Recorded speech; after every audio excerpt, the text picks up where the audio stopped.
اور وہ سزا کا حقدار ہے, اس کو سزا ملنا چاہیے. اس کا مطلب نہیں پوری قوم. انفیکٹ اگر آپ ہسٹری پڑھیں گے, آپ تاریخ پڑھیں گے, آپ تاریخ میں پڑھو, چاہے وہ 6 صدی کی ہو, 7ویں صدی کی ہو, 8 صدی کی ہو, آپ دیکھیں گے سب سے محفوظ اگر کوئی جنرل دین کو فالو کرنے وہ اسلام کے رول میں. اسلام اگر رول کر رہا ہے اس شہر کو, تو جتنے غیر مسلم تھے وہ اپنے آپ کو محفوظ سمجھتے تھے. کیوں؟ اسلام میں ہے کہ آپ کو اسلام قبول کرنے کا کرو, نہیں کرنے کا نو پرابلم, ایک جزیہ دو. یہ جزیہ کچھ بڑی اماؤنٹ نہیں, آپ کی انکم ٹیکس سے بہت کم ہے. جزیہ مطلب آپ مانتے ہیں کہ ٹھیک ہے آپ کو اسلام نہیں قبول کرنے کا, لیکن میں آپ کے اندر پناہ چاہتا ہوں. تو جزیہ ٹیکس آپ دیتے, آپ قبول کرتے, اور جب جزیہ ٹیکس دیتے آپ کو پروٹیکشن ملتا ہے. اسلام میں کہتے ہیں ذمی. اور آپ اگر اسلامک شریعہ رول کے اندر غیر مسلم ہیں تو مسلمان ملک کا فرض ہے کہ آپ کو محفوظ رکھے, آپ کو کوئی چھو نہیں سکتا ہے. اور اگر جنگ ہوتا ہے تو آپ کو لڑنے کی بھی ضرورت نہیں, باقی سب مسلمان کو لڑنا پڑے گا. اور جزیہ بہت کم ہے, انکم ٹیکس کا تو اسمال پرسنٹیج ہے. اسی لیے اگر آپ ہسٹری پڑھیں گے, جب صلاح الدین ایوبی نے کنسٹینٹی نوپل پہ حملہ کیا, اس وقت جو کرسچنز تھے, عیسائی مذہب میں کئی فرقے تھے, آرتھوڈاکس, پروٹیسٹنٹ, کیتھلکس, خود عیسائی لوگ اپنے باقی عیسائی بھائیوں سے ان کا قتل کرتے تھے. اور جب ان لوگ نے کانکر کیا کنسٹینٹی نوپل کو تو مسلمانوں پہ ظلم کیا. تو جب صلاح الدین ایوبی نے کانکر کیا تو عیسائی لوگ ڈر گئے کہ ابھی تو ہم لوگ کی موت آ گئی. تو انہوں نے کہا میں صلاح الدین ایوبی ہوں, میں مسلمان ہوں, آپ میرے راج میں محفوظ ہیں. اور اتنا ہسٹری پڑھیں گے آپ, کرسچن عیسائی چاہتے تھے کہ صلاح الدین ایوبی رول کرے تاکہ وہ محفوظ ہو. اب ہسٹری پڑھیے. آج مسلمان کو دیکھ کے دین کو مت سمجھیے, قرآن کو پڑھیے, حدیث کو پڑھیے. اور اس میں آپ دیکھیں گے کہ قرآن کے اندر کس طریقے سے عزت دی ہے غیر مسلمانوں کو. دعوت دو, قبول کرتے اچھی بات ہے, نہیں قبول کرتی کس پہ زور زبردستی نہیں. اگر کوئی اسلامک ملک میں کوئی بھی چرچ ہے یا ٹیمپل ہے, اسے ڈسٹروائے کرنے کی اجازت نہیں انلیس وہ کوئی فتنہ کر رہا ہے. یہ سب اصول ہے. وہ فتنہ کر رہا ہے تو الگ بات ہے. تو ایک اسلامک ملک میں سب سے زیادہ محفوظ ہے مسلمان. اور میں مثال دیتا ہوں, میری جام میں سے آ رہا ہوں ملیشیا. ملیشیا میں ہندو 6% ہے, 6.3%, 6.3% ہے. آپ کمپیئر کریں گے بٹوین انڈیا, جس طریقے سے انڈیا مائنورٹی مسلمانوں کو ٹریٹ کرتا ہے, ہم 14.3% ہے اکارڈنگ ٹو انڈین گورنمنٹ, وہاں ملیشیا میں 6.2%. لیکن جس طریقے سے ملیشیا ہندو لوگ کو ٹریٹ کرتا ہے اتنے اچھے طریقے سے, اتنے ان کو رائٹس دیے, ایک مثال ہے. میں پاکستان کے بارے میں کہہ نہیں سکتا ہوں کیونکہ رہتا نہیں ہوں. میں نہیں کہتا ہوں پاکستان اچھا سلوک کرتا ہے, نہیں اچھا سلوک کرتا ہوں, مجھے حق نہیں بولنے کا کیونکہ میں جانتا نہیں ہوں. لیکن ملیشیا میں جہاں رہتا ہوں میں جانتا ہوں, اتنے رائٹس ہیں ان کے پاس, اتنے حقوق دی گئے. تو اسلام کے اندر غیر مسلمان محفوظ ہے. صرف فتنہ نہیں کرنا چاہیے کہ قرآن کہتے ہیں فتنہ از ورس دین موت, قتل سے اور خراب ہے. تو اگر آپ فالو کرتے ہیں جو اس اسلامک ملک کا قانون ہے تو غیر مسلم صرف غیر مسلم ہونے کی وجہ سے انہیں کوئی بھی اٹیک نہیں کر سکتا ہے, اور کرتا ہے تو غلط ہے.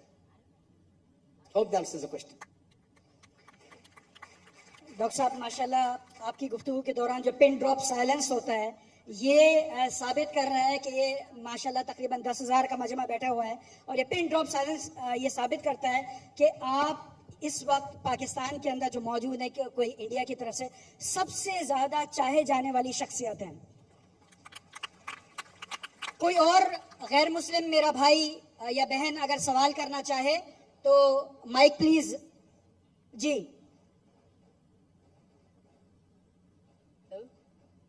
السلام علیکم، میرا نام حسن علی خان ہے، میں میکینیکل انجینئر ہوں.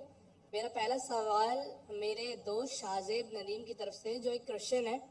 انہوں نے بائبل میں پڑھا ہے کہ حضرت عیسیٰ علیہ السلام نے 4 دن بعد مریم علیہ السلام کے بھائی کو زندہ کر دیا.